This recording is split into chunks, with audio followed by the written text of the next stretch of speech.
Episode 2 में हमने देखा था ज़ैंगफेन रॉयल एम्परर टाइपेंग डेमन का सूप बना रहा होता है, जिसे देखकर नाइट डेमन किंग कांपने लगता है और ज़ैंगफेन का वॉचडॉग बन जाता है और ज़ैंगफेन उसे उसके ही एम्परर का हड्डी खिला देता है। अब आगे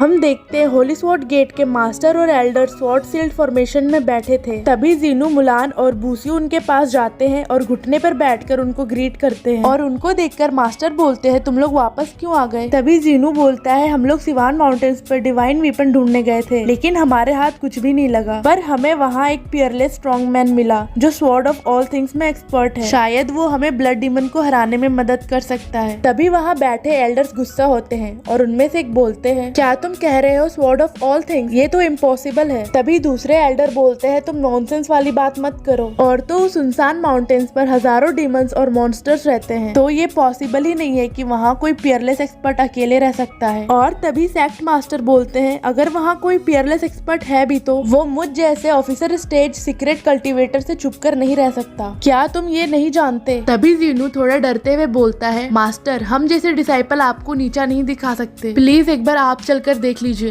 तभी मास्टर जीनू से बोलते हैं, क्या तुम्हें पता है हमारे होली स्वॉर्ड इमोर्टल सेक्ट को 10,000 सालों से हर जनरेशन को पास किया गया है और अभी तक सिर्फ 3 ऐसे स्वॉर्ड कल्टीवेटर्स रहे हैं जो स्वॉर्ड विल को क्रिएट कर पाए हैं। और मास्टर बहुत ही सीरियस होकर बोलते हैं, तुम जिस स्वॉर्ड ऑफ ऑल थिंग्स के बारे में बात कर रहे हो वो एक रियल्म है जहाँ फर्स्ट जनरेशन के लीडर्स भी नहीं पहुँच पाए थे। फिर बूसियो बोलती है, मास्टर, हमने सच में उनके हेवनली स्वॉर्ड विल को महसूस किया था। तभी मास्टर गुस्से से आग बबूले होते हुए बोलते हैं, नॉनसेंस, तुम लोग का रियल्म बहुत कमजोर है, इसलिए तुम लोगों को कोई भी बहुत ज्यादा पावरफुल लगता है। स्वॉर्ड विल कोई छोटी मोटी चीज नहीं है, इसे स्वॉर्ड ऑफ ऑल थिंग्स पर मेंटेन रखना कोई आसान काम नहीं है। तुम तीनों ने कभी भी असली स्वॉर्ड विल को देखा ही नहीं है, इसलिए तुम लोग किसी के भी ट्रिक से मूर्ख बन जाते हो। और अगर दुनिया में सच में कोई पियरलेस मास्टर है भी जो sword of all things use करने जानता है, तो उसके बारे में हर जगह बातें नहीं होती क्या? तभी जीनू बोलता है, लेकिन मास्टर, और मास्टर कुछ नहीं सुनते हैं और उनसे कहते हैं, तुम लोग भी बाकी डिसाइपल्स की तरह हो, इसी वक्त तुम लोग सेक्ट से निकल जाओ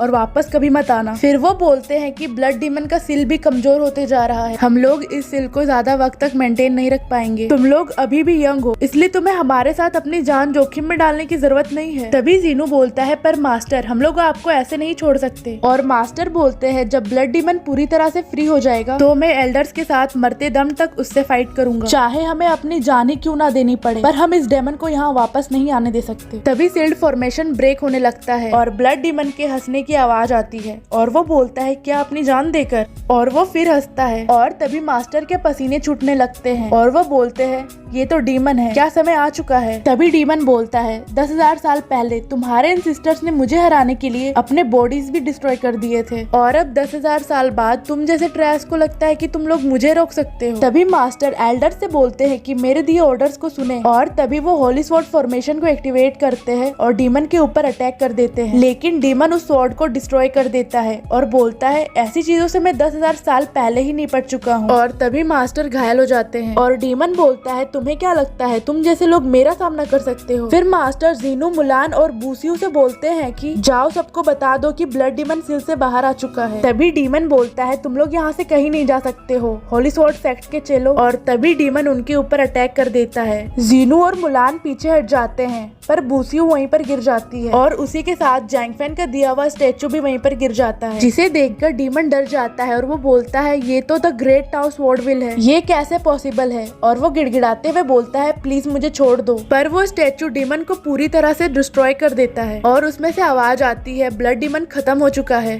तभी मास्टर उसे अपने हाथों में उठाकर बोलते हैं, आज से ये वुडन स्टेचू हमारे होली स्वॉर्ड फेरी गेट का ट्रेजर होगा और होली गेट के सभी डिसाइपल्स को इनकी पूजा करनी होगी और इसके स्वॉर्ड विल को समझना होगा, ये बात गांठ बांध लो। तभी वहाँ खड़े एल्डर्स बोलते हैं, हेवन ने अभी तक हमारे होली स्वॉर्ड गेट को नहीं छोड़ा है, इसके लिए ट्रेजर का बहुत बहुत धन्यवाद। तभी मास्टर जीनू, मुलान और बूसियो से खुश होकर बोलते हैं, तुम लोग इस ट्रेजर को अपने साथ लेकर आए और ब्लड डीमन को हराने में मदद की, मैं तुम्हारे इस कंट्रीब्यूशन को कभी नहीं भूलूंगा। पर अभी प्लीज मुझे उस सीनियर के बारे में बताओ जिनसे तुम लोग सिवान माउंटेन्स पर मिले थे। और जीनू उन्हें सारी बातें बताता है जो ज़ैंगफेन के साथ हुई थी। थोड़ी देर बाद ये सारी बातें सुनकर मास्टर चौंक जाते हैं और बोलते हैं, क्या ये वुडन स्टेचू सच में किसी आम लकड़ी की बनी हुई है? क्या सिर्फ इसकी स्वॉर्ड विल ने ब्लड डीमन को डिस्ट्रॉय कर दिया? ये तो बहुत भयंकर चीज है। उस सुप्रीम मास्टर की स्ट्रेंथ किस हद तक पहुंच चुकी है? क्या ट्राइबुलेशन स्टेज या फिर महायाना स्टेज? और वहाँ खड़े एल्डर्स बोलते हैं, मास्टर आजकल की स्पिरिचुअल एनर्जी पहले के मुकाबले काफी कमजोर हो गई है। किसी भी इंसान के लिए ट्राइबुलेशन स्टेज तक पहुंचना ही इम्पॉसिबल है और महायाना स्टेज तो सोच के भी बाहर है। तभी मास्टर उस वुडन स्टैचू को देखते हुए बोलते हैं, ये जो भी है मुझे खुद ही जाकर देखना होगा। और वो मुलान से बोलते हैं, जाओ डिवाइन वर्मिलियन स्वॉर्ड और पवित्र सॉइल को लेकर आओ और मुझे इस सुप्रीम मास्टर को विजिट करने के लिए फॉलो करो। तभी जीनू बोलता है, क्या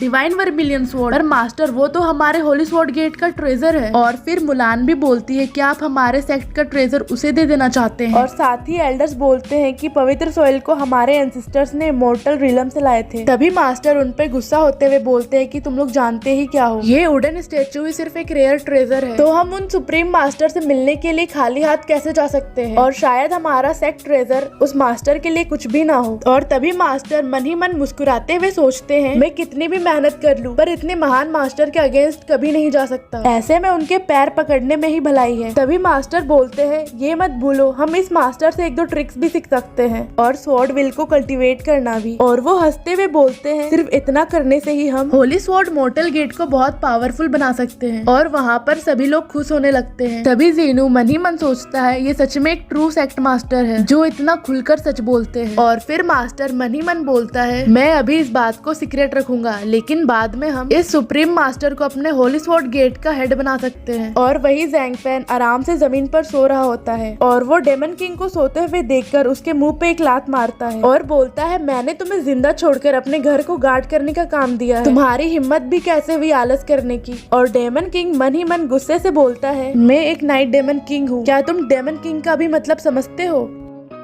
और इसी के साथ ये एपिसोड यहीं पर खत्म होता है।